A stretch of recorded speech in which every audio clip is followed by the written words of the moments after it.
Hey, welcome to the Comments from the Peanut Gallery podcast. I'm your host, Jordan Kurtz. I'm here right now today with a very, very special guest, my man, Mr. Professional Prerdator himself, Brian Rogers. How you doing today, man? I'm good. I appreciate it. Thanks for the warm introduction. Absolutely, man. Thank you very much for taking the time out of your busy day to join along here. Oh, not a problem. I've been looking forward to it.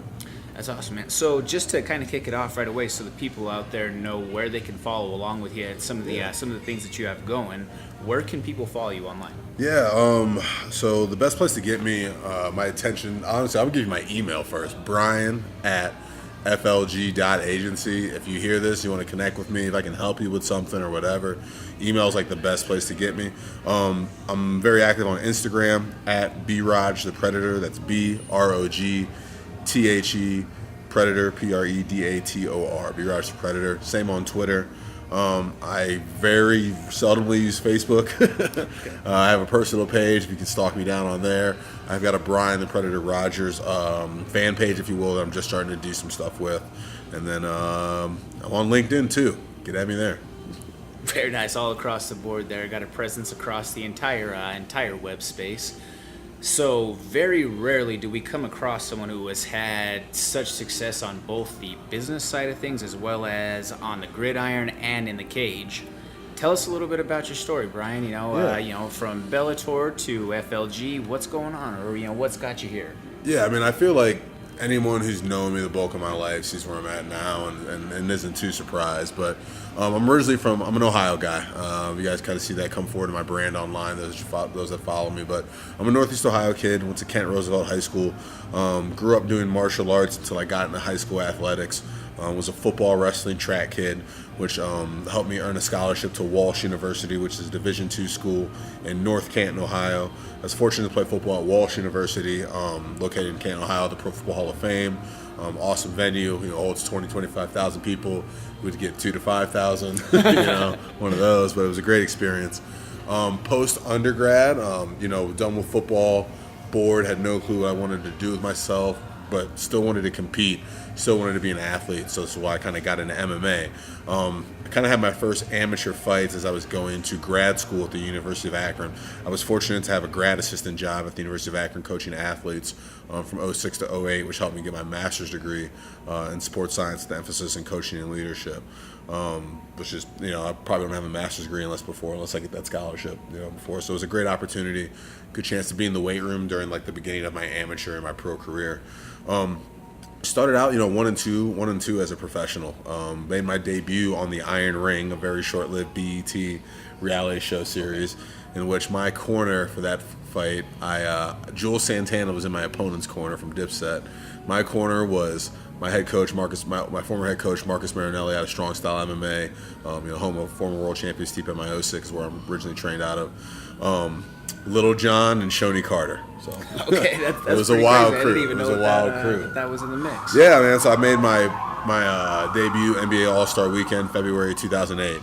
Lost a 3-round decision, but got Fight of the Night bonus for a whopping $1,200, which I blew on UFC tickets that were coming out. They were coming in Ohio in those early days, like the Arnold Classic and whatnot. Okay. So, but like I said, left grad school in 08, started my pro career. Rough start, 1 and 2, and then was fortunate where I rattled off 6 straight. Got signed to Bellator in 2011. At the same time as I was looking for those opportunities, I was working in education, teaching, working with children, worked with kids with emotional and behavior disorders.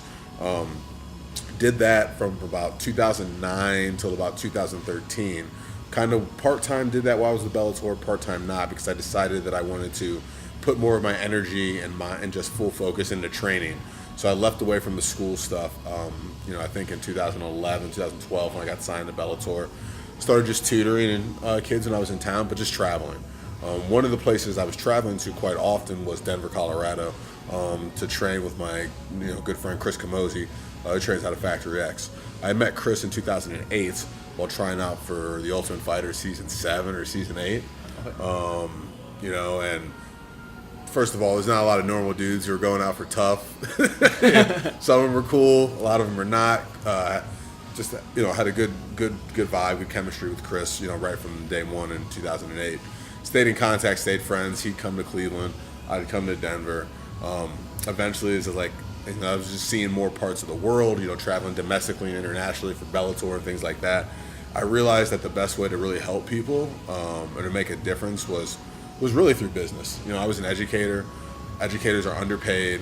I didn't really vibe with the whole summers off thing, and only summers off and all of that. And so I decided to get into business and was just looking for different avenues to learn that, because I just know it creates the leverage and the capital often to make change in the world for stuff that you really want to do. So that's what led me, when I got here in 2014, worked in software sales at a company called Zen Planner for about a year, got recruited by one of their partners, 97 Display, which is a member management, which is a software company for martial arts and fitness. Both 97 Display, and Zen Planner cater to the martial arts and fitness industry. Okay. So my first year in Denver, I had just been training and just kind of hanging out. Then when I wanted to get my resume back going, walking into Zen Planner and then 97 Display made that pretty easy. Flash forward to early 2017, I was working on 97 Display. They asked me to move to North Carolina. Didn't want to do that. I was, gearing up for training. I had, was with Bellator from 2011 to 2016. I had recently become a free agent. We talked to the UFC. They said, hey, win 2, 3, 4 in good fashion and be ready. We'll take a look at you. Won 2 in the first quarter of 2017. I was looking at just staying in Denver once again, not taking that job move, and then tore my labrum and rotator cuff. Not fully, partially. Did all my therapy through Landau Performance and their affiliate. I'm completely mind blanking. Resilience Code. Thank you. Did all of that there. At the same time, I had been leaving that company in 97 Display. I had met my now partner, Kate Lamb Shoemaker, who's an advertising professional who relocated back from Colorado. Relocated back to Colorado after spending time in New York and Chattanooga, Tennessee, and we together reformed to restart our agency, FL.G. FL.G, the original initials of our founders, FL.G. We help businesses raise their flag. There you go. I was going to ask you what that meant.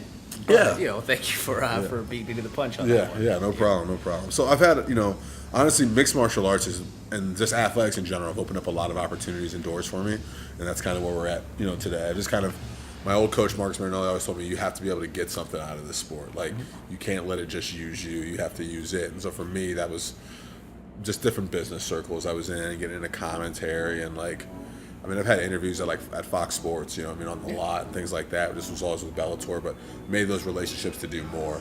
So now I'm just kind of doing some of that stuff. That's awesome. Basically using your platform, if you will, to parlay future opportunities. Absolutely. It's all about leverage. You have to leverage your relationships in a positive way. Leverage isn't a bad thing. It's equal trade and value. It's being able to bring something to the table, and I've always been good to people I've met, and vice versa. So it's worked out for me. Absolutely. Speaking of which, shout out to Hustle Island right here that my man has repping across the chest right there. So Greg. This is part of the reason how I got involved with Hustle Island too as well. So shout out to you for all the influence that you've had. As we're sitting here in Stoney's, would never even known this place was around until seeing all of your posts with stuff from back with the Cavs watch parties to now. Obviously, football season is here. Mm-hmm. It's a big spot for watching games. So if you guys are in the Denver area, make sure that you check out Stoney's. Either down off of Broadway? Lincoln. Yeah. Lincoln. Right off of Lincoln and Broadway, right at that intersection. Or here at the Uptown joint. So make sure that you guys check it out. Definitely appreciate that. Yeah, it's I'm a transplant being from Ohio, and there's a number of sports teams. So Lincoln, so we're at Uptown, so I'll start there. They cater to Boise State on the college side, Kentucky, pro side, the Washington Capitals, and the football team, the Washington Redskins as well. Down on Lincoln, we're an Ohio University bar, Kansas Jayhawk, Oklahoma Sooners, Browns, New Orleans Saints, and hopefully I'm not forgetting anybody. I think I said Jayhawks. Man, last week when I went by there, it was jam-packed with Cornhusker fans. It looked like almost, with that CU and Nebraska game that was going on. So I was going right by, man, it's like a sea of red around here. Yeah, man. Even the Rockies, they do a Nebraska day. You know what I mean? Where everybody comes in their gear. It's like discount tickets. To me, Denver's very much a Midwest transplant town. It used to be if you wanted to go to a bigger city and you were from the Midwest, you went to Chicago. And now to me, I mean, obviously there's transplants from all over the place, but like now Midwest people are running to Denver, I feel like, rather than Chicago and stuff. Definitely. Now, Brian, you mentioned that you were sidelined by injury, but in the meantime, it's been able to, you didn't use that, didn't get tail tucked, if you will. Yeah. You've been able to use your time wisely to let the business take off. Mm-hmm. But there is a comeback. Is that correct? I mean, that's the plan. You know what I mean? Is I'm working to it, but it's just baby steps. It's a really delicate and weird situation that I have to keep the momentum as I'm trying to build FL.G and actually build some different divisions in FL.G, and those things are stabilizing and coming together. But I know there's a limited amount of time window opportunity to be able to compete in mixed martial arts. You see a lot of guys who are winning championships later in their life and things like that. And which listen, that's going to be hard for me to do. But I know I can compete at the highest level still. Mm-hmm. It's just a matter of putting in that time and energy consistently over months at a time. So I'm kind of starting off with just trying to get back at Landau Performance, doing a lot of stuff there, working with some different nutritionists and meal prep people, just getting that stuff in motion. Like, let me get my general fitness back as I'm stabilizing things in the business. And then hopefully, ideally, I can just put more time and attention into training as our team and our business kind of grows, where I can take 2 hours, of something I used to do and put that energy and time into training. You know what I mean? And then I want to do that consistently for 3, 4, 5, 6 months, whatever that looks like, and then try to figure it out. And I don't know if that's going to be. I don't know if that's going to be at the. I'll have to see what the training camp does, because we might go through training camp and I'll be like, I don't feel great. Like, I'm good enough to fight, but my UFC or my Bellator good enough to fight, or do I need to do a local regional fight versus another veteran and call it good? Like, I love MMA. Like, it's given me a lot, but at the same time, like you said, it is just kind of a stepping stone or a platform, if you will. So like my eyes and ears and attention are on kind of what's next, and so I know I've got some more business. I know I can be more successful in MMA. And I very much want to do that, just to say, like, because no one's kind of done it at this level, I think, in kind of business and MMA and playing in two spaces at a high level. So I'd like to do it, but, like, you might get a call. You guys might get a call and say, hey, I got one more fight in Denver or, in Ohio or, something like that. That could very easily happen too, but the goal is to finish it up right. My pro record is 14 wins and 9 losses, and I got to get 15 or 10, either way. So, makes total sense. Yeah. Well, so within that, though, I mean, you correct me if I'm wrong. You fought for a world title against Cavallo. Was that correct? Was that a title fight? No, it was just a tournament. It wasn't even a tournament fight. It was just a freestanding fight. Freestanding fight. Okay. Yeah, I couldn't remember what I had read along with that. Yeah. I watched it, Yeah. but and obviously, he went on to become world champion. Yeah. Yeah, that was one of those things where I was in, kind of getting a rhythm in Factory X. That training camp was a disaster, I'll be honest. Like, not from the training standpoint, but just kind of adjusting things in life. And we went through about 3 or 4 different opponents. I think I was supposed to fight, I forget his name, he's a really good fighter, Brett something for Bellator. I'll have to look it up. Brett Cooper. I think I was supposed to fight Brett Cooper originally. And then I got 1 or 2 other names. James the Sandman Irvin. We got thrown around, and then I got Rafael at like 10 days notice. And they were like, "Hey, it's some new young hungry Brazil kid." And, that's all I knew. And I don't know if you watch that fight, it's one of those I'd like to have back. I definitely rocked him and hit him a couple times in the first round. Took him down, had him on the ground, got back up, traded punches, stubbed me with a punch, back hit the fence, covering up, and then the ref stopped it with my hands covered. You see the film, and Right. I've definitely been dropped before. That's one I still argue with. You know what I mean? As far as I've taken more damage, I've given more damage, and seen plenty of other stuff, and not the fight been stopped. So. Yeah. I feel like it's always one of those tough things in relation to stoppage, just especially based off of this last week and there being the controversial stoppage with Herb Dean. I don't know if you saw that one. I know I missed it. I have different philosophies on stoppages. The name of the guy within the fight that it was, but it was kind of almost like a Mario Yamasaki kind of stoppage that way. It was the CB Dalloway fight. CB was pretty much covered up for the entire second round. Yeah. I'm pretty sure it was the second round. Yeah, it was covered up by middle of the round and just was, in the fetal position pretty much the entire time and was just getting beaten up. Yeah. And it went all the way to the end of the round, and then within what you could hear that was mic'd up, you could hear her basically tell him, CB, if you don't get up, the fight's gonna be over. Yeah. And so it was almost to me like Coaching. One kind of coaching him in that Yeah. sense, but it was like CB almost, he was like, yeah, no shit. Like, Right, stop it. it stopped the fight. Like, Yeah, I was getting pounded on. I just didn't want to, I didn't want to concede by tap into strikes. Yeah. But I literally did not intelligibly defend myself for more than 2.5 minutes. And that's interesting. That's interesting from a couple standpoints. Like, CB Dalloway's a guy who's been around, Tough 7, like I said, something I tried out for, I think.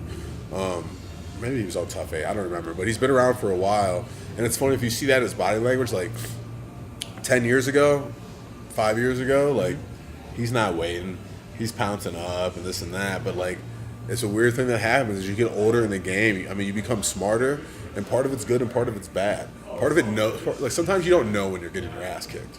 Like, you don't know when you're getting whooped when you're young. You know what I mean? It's just not going your way for that 30 seconds or that minute. Mm-hmm. But as you get older and more stuff, like, you're just more self-aware in the game and, like, what's been, how you're being hit and just things like that. So, like, he very much might have been like, well, I got the check. Like, I'm not getting back up, blah, blah, blah. I'm like, I don't know, it's weird. I'm curious to where his mindset's at. That's pretty interesting that, obviously you have a much different, perspective on being in that position and, just going through that on that side of things. And I'm pretty positive it was 7 that was with Matt Brown and all of those guys for Tough. Yeah, pretty positive that was season 7 for that. Yeah. Good call out there. Yeah, I got a decent mental Rolodex. I don't remember what I had for breakfast this morning, but I can remember something that happened like in '98, detailed. I have the same struggle, man. I can't remember, something that is very important detail of the regular day-to-day things, but you ask me, what happened in the 1998 Sosa versus McGuire home run race or something like that. I'll be able to tell you some details. Yep. But something on a day-to-day level, couldn't even begin it on that side of things. So with your style, you're pretty big front runner with a lot of things. Very aggressive with it. The Predator's definitely a very fitting nickname for you. Yeah, I mean, I was before I got into MMA, I wrestled in high school, and I always thought to myself, if I could have punched that guy, I could have won. Like, I used to think that every time. Like, if I could have just punched that guy, I'd have beat him. Like, if we were allowed to do that, which kind of led me to MMA. But like, I'm very much, I'm a 0 to 100 kind of guy in general, and that's always been kind of my fighting style. Being a superior athlete and just having a better skill set than a lot of guys, and I was just able to overwhelm a lot of guys in the early. Just keep up with my speed and athleticism, and things of that nature. And also, like, very much there's guys like, George St. Pierre is one of my favorite fighters, and he's super calculated. Like, I used to go up to Montreal for weeks and a month at a time just to go train there and see what, like, him and Faraz and, like, those guys were doing up there, because that late 2000s, that 2011, 12, 13 window, that was, like, great. And, like, that being said, like, I went up there to train to see how George trained and see where his mindset was and things like that. But, like, I like to go, you know what I mean? Like, there's a strategy to it. Mm-hmm. And sometimes, in my fights you've seen more or not, but, like, I'm here to fight, That's and I want to stand up for the most part. We'll wrestle some, but to me, that's the only regret in my career is honestly the down part about being in Bellator and having my fighting style was not being compensated correctly and rewarded. There's like fight of the nights, knockout of the nights, stuff like that. Like, I'd have a couple hundred more G's in my pocket, even though taking an L. UFC's handing out $55,000 for having great fights. So, but yeah, man, I just kind of believe in just really just getting after it. You know what I mean? Like, and putting your skills together. Like, you're in there to hurt somebody. I've never been in there to win a decision or to dance around. Like, I can't. It's even some MMA. It's kind of hard to watch now because guys are so calculated. There's certain guys that are technical proficient strikers and will break a guy down. You know what I mean? From 1 to 3 and put him out in the third. But there's also guys who are coming in to play the game and dance around and just wrestle you, and it's like, 10-9 rounds, you're getting judged on inflicting harm. Right. If you don't inflict any harm, then it goes to, like, ground control, skills, octagon control, all that other stuff. But your number one thing is to do harm, So it's frustrating sometimes to see somebody play the game and win. Yeah, no, totally understandable that way. I'm not a big fan of the points fighting style in that respect personally. I'm for everybody out there already at this point that's followed along knows that I'm a big fan of guys like Cowboy, the Diaz brothers, all those guys, and they may not necessarily be as explosive front runners in that way, but they're constantly busy. Yeah, they're constantly pushing action. And who doesn't love somebody who could explode and just knock somebody out of the drop of a hat? Everybody just go to YouTube right now and look at my man's reel, and he has some explosive knockouts, knees, elbows, punches, everything across the board. Watch the first round. You better not blink because it's going to happen quick. But make sure you check out those clips. Appreciate it. Thank you. Oh yeah, absolutely, man. So just a quick couple of questions back and forth for you in relation to the fight game. Some of them you might have already hit on, but I always kind of like to do this little back and forth with it. Stand up or ground? Stand up. I want to strike, but I do say judo is my favorite individual martial art. Okay. I love throwing people. Any type of move that can embarrass somebody, I want to do, and judo throws are kind of part of that. So I would rather throw you to the ground or suplex you than shoot a single or double. Interesting. We haven't had judo be mentioned too much on the show. We've had sambo before. That was with Brian Grinnell. So just a couple of different things out there. So always interesting to hear some new perspectives. Well, it's interesting. Cleveland has a lot of European transplants population, and I became really good friends with a lot of Armenian cats, and they just started teaching me judo and stuff like that. And really, I mean, if you look at the rules of judo and sambo, it's judo's obviously you can throw to their back to win. You can attack chokes and arm locks. In sambo, you leg lock instead of choke. I think that's the trade-off. I think you can still arm lock in sambo. I don't remember all the rules. And obviously there's some points and some scoring, but it's just modified rules of the same thing. So with my Armenian dudes, we train, I'd be like, hey, do you know sambo? And they'd be like, Brian, it's the same thing. They were like, it's boxing versus Muay Thai. So I mean, it's Greco freestyle. It's similar. Yeah. So I got to play with a lot of that kind of stuff, and they'd be like, "Well, he's a world champion in sambo, and then his brother be a world champion in judo, or stuff like that." Very interesting. Yeah. Wrestling or jiu-jitsu? Man, jiu-jitsu. I mean, but I'm still gonna put I like my judo. I like judo over both of them. Because I look at judo as a practical martial art too, because judo's got it's got the chokes, it's got the arm locks, and if we're outside on the concrete and you judo toss somebody on the concrete, it's going to be a problem for them. It might be a shoulder outside. Yeah. That being said, you have to have decent wrestling to control where the game's at, and so for me, I've always used wrestling to get into my judo and try to especially if you're a better wrestler than me, I can't wrestle with you, but I can do some awkward, weird stuff to make you try to get into my upper body for judo stuff. That's always been kind of my play with that. Okay. Now, have you ever had, or first I should ask, what's the hardest thing for you to give up when you're during the middle of camp or in a weight cut? What's the hardest food?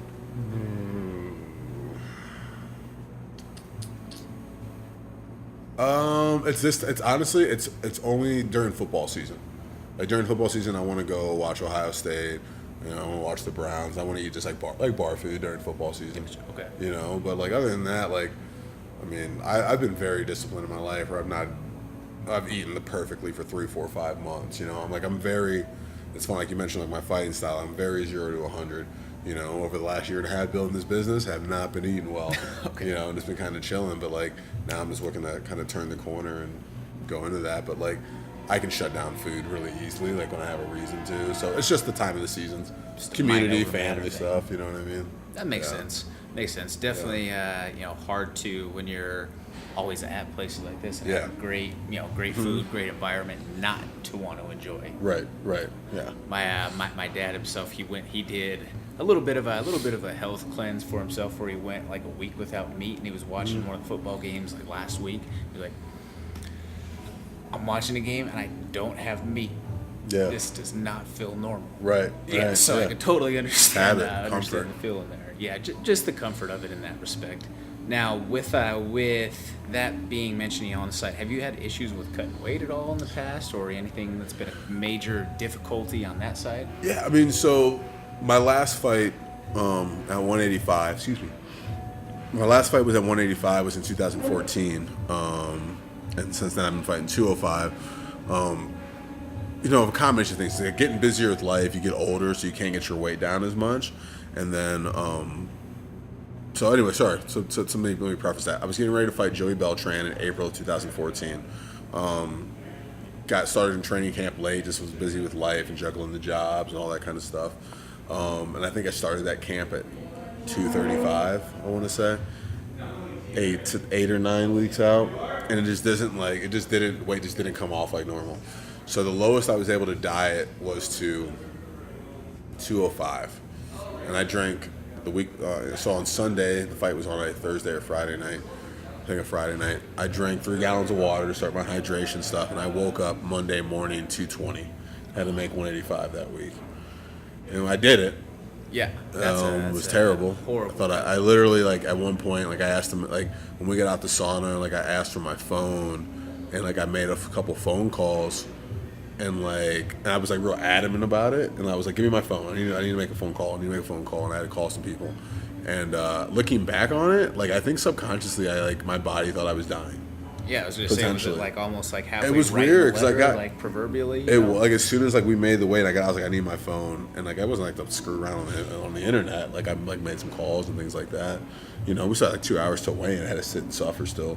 But yeah, I mean that was what 35. Yeah, no 30 in a week. Yeah, God, 35. Yeah.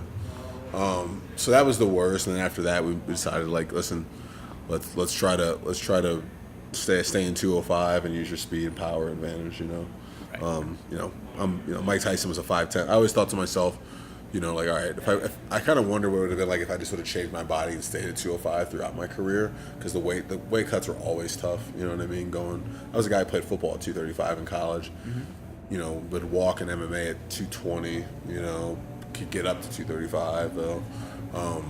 But I think like, just like you kind of see in the heavyweight division, the smaller but bigger guys, they've been doing well, the athletic guys. So hopefully we can get back on and make one more little kind of mini Mike Tyson run. He's the only heavyweight under 6 foot I can think of, like me, or light heavyweight, I should say. I always said that. It was incredible the amount of just the force that Tyson was able to generate with him being a lot of times the smaller guy. Yeah. I mean, watching some of his old school work is amazing. Mm-hmm. It's also, just the hours of like deliberate practice is just reps. It's like, I don't think people realize like the real reps that are put in there. Like there's skill, there's talent, but there's a whole thing. It's like, if anybody follow Roddy Ferguson, judo 4-time U.S.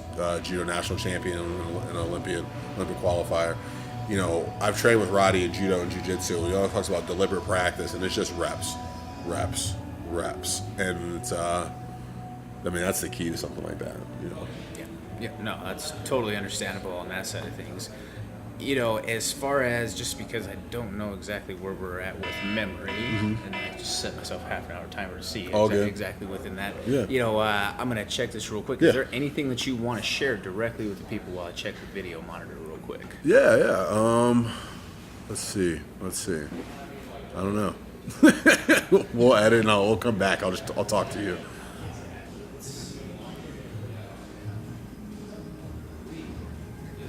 Okay.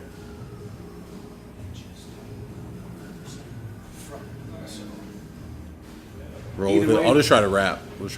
Either way, we still have audio, so we're still running strong on that side of things.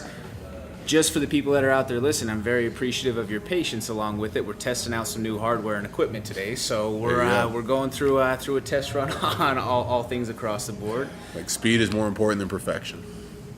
Gotta try stuff to make gains. Exactly. So I just, overall, once again, I want to thank you very much for a lot of the stuff that you've taught me along the way. We haven't had a chance to sit down and talk interpersonally a whole lot in this respect, but from the night, that we met at the LFA fights back in Vail, just you've been a great resource for me all along the way to just learn different strategies, to kind of pick your brain with different avenues of ways that we can kind of help grow this project in ways that we can maybe benefit each other across the board. So I just want to thank you very much. No, I appreciate that, and it's 100% mutual. I really think the key, honestly, a big part of my even business development is all strategic partnerships. I think strategic partnerships are the key to growth. Like, you can't be good at everything.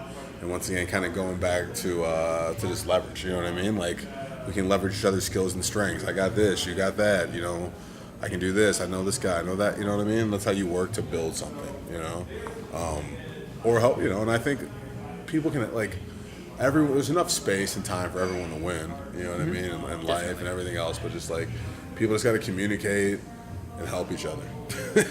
Yep. You know, That's true. Simple. It's funny. It's actually one of the things that I've been really focused on and recently working with FL.G. and I'll kind of brought out today is like. Obviously, we're all people creating content to be able to build their brands and do everything like that.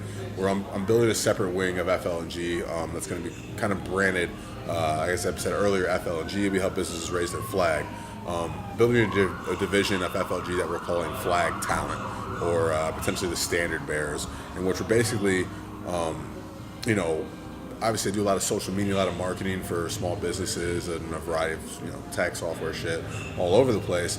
But individuals, you, I, we need content, we need skills, we need setups, we need things like this.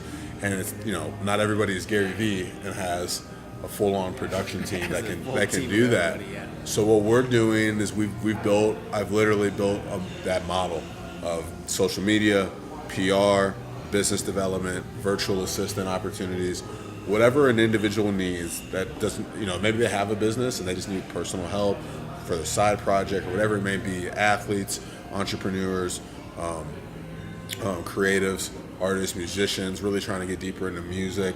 But basically, Flag Talent or Standard Bearers, together with my partner Kate and Hannah, who's in charge of our content PR. Becky's our main brand strategist. I think we're on our way to do something pretty special for individuals. The whole Vanner talent model is like, we'll do all your content, all your social media, photo, everything for $25,000 a month. It's like that. And like, obviously, like, I don't got that budget, so I don't expect you to have that budget necessarily. But if you do, call me. But this is the man to see right here. Right. But we're doing that on a micro version. You know what I mean? For people who are trying to turn the corner, like I said, in those spaces. So, your social media, your PR, branding, business development, help people launch, lines, break into the music industry and things. Just a variety of stuff around people. My kind of process towards any goal I'm trying to accomplish has always been, we always look at outcome goals. Like, I want to be world champion. Let's say that in MMA. I want to be world champion. So you gotta walk that back. Outcome, performance, process. Like, all right, you want to be world champion? Let's look at your nutrition and diet. Are you eating the right things? Are you training at the right place? Like, let's get those together, because that'll increase your performance. And then if you have a better performance, because if you have better nutrition and a better gym and this and that, blah, blah, blah, it's going to get you closer to your outcome. I work the same way in business. I want to work with some of the top. My team's great. Like, my team's good. Like, we're really good. And we just need more opportunities and more exposure. So rather than knocking on everyone's big door, like, I'm super patient. So, like, we're walking it back. We're like, all right, we want to work with these big brands and big companies. We're going to start here. We're going to help you when you have, when you have a super limited budget and you need to grow. You know what I mean? So we're going to give you as much value as we can. A lot of times out of my time, their time, attention, a lower budget to help you grow so you can be this person. Mm-hmm. Everybody just needs opportunity, needs help. So I'm kind of like reverse engineering some stuff in that matter. I'm always trying to like work backwards to solve problems, to start at the base. But yeah, man, that's mainly like all I've been on, is just trying to build and grow and like community. I love doing this. I appreciate you coming up. Yeah, man, just trying to curate community and just connect with people and see how we can all help each other and build. And sometimes money's exchanged, but sometimes it's not. There's other value, So just trying to do stuff. Absolutely, and you can tell one thing just overall more from any sort of free market capital, whatever you want to say from the business end. You can tell that you care about what you're doing just from the posts and the content that you're putting out with it. You could tell that there is more than just the outcome being seen there. There's an enjoyment within the process, and there is a real emphasis on those relationships and the building of it. You're at art galleries, you're at music festivals, you're going to all these different various places that people might not normally see, be involved with, whatever. And it's shedding light on different industries, different sectors out there it's cool. It's awesome to see. Yeah, I mean, people don't realize, like, this is 2018. You can do whatever you want. You can play in whatever space you want if you're good enough and make money. Like, so for me, like, we do a lot of different types of business within FL.G, but like, I want to play in the creative space, in the art, food, and music. And I'm meeting so many other like-minded professionals when I'm going to these things. You know what I mean? Like, On my way in, I walked in with a guy who ends up being a huge CEO of a consulting company, international consulting company. Okay. Domestic, but he's international. 23, 24 locations. Met somebody else from a top design firm at this festival. Previously, when I was at the EST Music Festival, I met one of my now clients, 6-inch Furniture. They're going to be doing some activations and event stuff in Denver that we're going to curate with like art, music, food, and culture. Speaking of that, I should plug one thing. Okay. Denver Design Week is October 12th through the 19th. My good friend Becky, I'm going to mispronounce your name. Becky Michalitz is, I know I pronounced that wrong. She owns Remix Marketing, is our graphic designer, and she's on the executive board for the Denver Design Week. I'm going to be speaking on branding that week, along with some other panel members, including, I said, Josh from 6-inch Furniture, who's one of my clients. That's going to be Thursday, October 18th at 1:30. So if you look up Denver Design Week, you'll find out about that. September 25th at 7 p.m., I'm going to be at Spectra Art Gallery, sitting in and proctoring a conversation for a group called Creators at Roundish Tables. That's led and run by my friend Mo Graham. You can find Mo Graham on Instagram. But going to be having a conversation and proctoring some things and talking about what it means to be successful, or what it means to be successful as a creative. I'd actually love for you to come to that and check it out. I think the conversation would be interesting for you. Sit in and do that. I'm up for anything that helps grow and develop. Yeah. I'm definitely trying to expand my horizons. So anybody that's out there that's listening, that if you have interest in seeing any way that I might be able to bring you value, please don't be afraid to reach out. Yeah. Just trying to help build and foster a strong community out there, just like Brian had already hit on earlier. Yeah, I mean, like we're talking today, we talk a fair amount, but I'm like, man, I need podcast production. I like to do live interviews. I need video. Like, let's start working on that and see what we can get into. But Yep, yeah. Absolutely.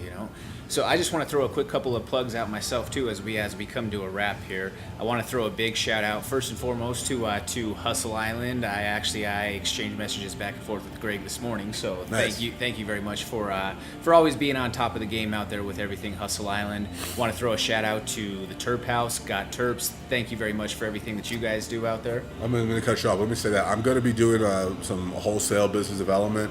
If your city, your state, or whatever is legal for CBD oil, we've got some great wholesale programs where you can carry the product in your gym at a very much reduced rate compared to what you see online. Be able to sell that through the gym. We can also activate promo codes online, so you can reach out to people for across the country, so that we can just ship directly to them. But I'm kind of heading up all of that. I just wanted to mention that. Doing that with Terphouse as well. Awesome. Shout out to you, Brandon. You're a great influence for me, and always someone who's meaningful when I talk to. So that's something that's important to get them out. Very, very passionate. Very passionate. Can't really ever put out someone who has that much fire. Yeah. Someone like that is going to be successful. So thank you very much, Brandon, for having the best quality within your products too as well. Thanks. And I want to throw a shout out to everybody over at Factory X, at Conquer BJJ, also Port City MMA. Justin the Machine Osborne just racked up a win this last weekend in Atlantic City. So shout out to you, Justin Osborne. We have Selena Rowland, who's fighting on October 6th at the Jackson's MMA Renegade Fight Night Series down in Pueblo, Colorado. And then Jordan Tony is also going to be returning to the cage at the end of October for Jackson's down at I believe it's the Buffalo Run Casino down in New Mexico. So big few things coming out along the way. Recently, Austin Osmosis Jones racked up the win on the LFA cards. So there's a lot of good stuff that's going on out there for us right now. And Randy Rowland picked up a first-round knockout at Tough Enough over the weekend as well. Yep. Shout out to you, Randy Rowland, and also on that LFA card, Brandon Roybal. He brought home the win for Factory X2 that night. So hopefully seeing a lot more big things from Coach Montoya and the crew out there. Also today, I want to throw a shout out to Coach Augie over there at Landau Performance. Stopped in. Always good to see Coach Augie. Man. Yeah, he's a man. So for everybody out there that's listening, make sure you go to www.cftpg.com right now. Make sure that you pick up any of your fall or winter gear. Coffee cups, travel mugs, T-shirts. We got everything in the mix. So please help support the business and follow along. If you check the sponsored athletes tab, you will see the promo codes that put those proceeds into those individual fighters' funnels directly. So everything that you use with those codes will directly benefit the fighter of your choosing. So please, just want to say, thank you very much for following and help support the dream as much as possible. Thank you guys very much. Appreciate it. Thanks for the time. Appreciate it. Yes, sir. Absolutely. Thank you, man. Dinner place for Judas, niggas claiming family, I no sacrifice. Grip a 40, sip a 40 for them gutter pains. Keep a release on the mobile for them show me nice. I ain't living right, long live the game. Maximize capital, finite physical. Fuck metaphorical, my whole life digital. Dash for that play, non playing, I never play though. And chords get stringy when you tired line the queso. Dímelo mijo, that's what they say when I free flow. Might wet that sweet spot, that's less love me flowing. From no M state, still screaming B-Mo. My time is my time, homie, I speed slow. No eyes, strong ties, fuck a Rico. Give thanks, drive slow and stack peso. Kiss your minds out through my little beso, yeah. Lay low and stay cool, the shit stressful, boy. That's why I stay high. Look, there they go, macadamian, don't know a brainy in a match of cranium, so we roll up on you like Damien in that Mercedes Benz. Got weed and drink with some lady friends who got the latest shit, but they fans and shit, so I ain't hit. Damn, here go the bass again, renovate your place again. We on the Vegas strip, rocking straight out that bodega shit. You know we so legit, with no limit like I'm Soldier Slim, but I'm more like PMC. Pinkies up, feel me? Got my soldiers with me and my youngins down the ride. Got some bread up in the hills, got some sauce up on the side. Got Tino in here working like a nigga working nights. Said your girl just ain't his type, she just tryna catch a ride and she with it, and she so committed. Damn, your boy is fresh to death and you ain't even seen it. We cut from a different cloth and you can check my linens, cause I was tryna stand out when you was tryna fit in. Adios.